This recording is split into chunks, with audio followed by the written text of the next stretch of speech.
Onda siz deyirsiniz ki, cəmiyyətdə 40-50 yaşa çatmış uşaqların bəzən böyüməsinin səbəbi budur. Emosional zəkanın vaxtında aşkar edilməməsidir, bəli. Bizim psixoloji yaşımız var, bioloji yaşımız var. 50 yaşında kişi baxırıq 20 yaşında oğlan kimi davranır. Yəni bunun içərisində olan uşaq hələ böyüməyibdir.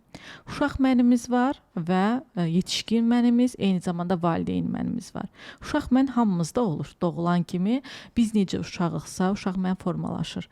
Yetişkin mən, biz onu öyrətməliyik özümüzə, qazandırmalıyıq, bacarmalıyıq. Necə həll eləyə bilirik, nələrin öhdəsindən gələ bilirik, ümumiyyətlə stresə necə davamlıyıq. Elə insan var, paltar yuyan maşını xarab oldu deyənə özünü pəncərədən atmaq istəyir, yerdən yerə vurur. Elə insan da var ki, valideynlərini itirir, yəni çox böyük ağır itkilər yaşayır, amma ona dözür.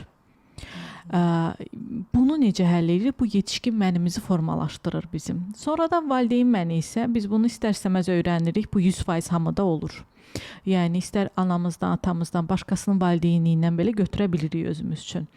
Lakin yetişkin məni formalaşmayan şəxsiyyətlər var. Sadəcə uşaq mən və yəni valideyn mən. Məsələn, narsist şəxsiyyət pozuntularında bu çox vaxt belə olur.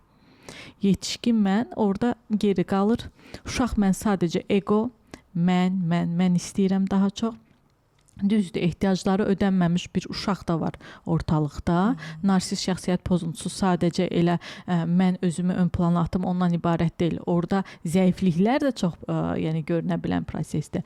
Lakin yəni bizim yəni cəmiyyətimizdə olan bu uşaq məni ön planda olmağı, bizim bunu daima doyuzdurmaq istəyimiz yetişkin mənin qarşısını alır. Onda belə çıxır ki, valideyn yanlış eləyir də, düzdür? Təbii ki. Fikir vermək lazımdır. Bu uşağın uşaq kimi böyüyür. Çox valideyn deyir ki, mən istəyirəm övladım uşaq kimi böyüsün, mən böyüyə bilməmişəm. Atam, anam elə məsuliyyət yükləyib üstümə. Elə deyib ki, dərslər oxu, sən həkim olmalısan, müəllim olmalısan. Tamam, nə gözəl. Hamınız uşaq kimi yaşamamışıq. Uşaq kimi böyüdürsünüz övladınızı. Bəs yetişkin mənini necə qazanacaq bu uşaq? Nə vaxt çıxa biləcək buradan? Elə daima kimsə həll eləsin bunu. Onda öhdəliklər verməliyik, siz onu deyirsiniz. Mütləq məsuliyyət.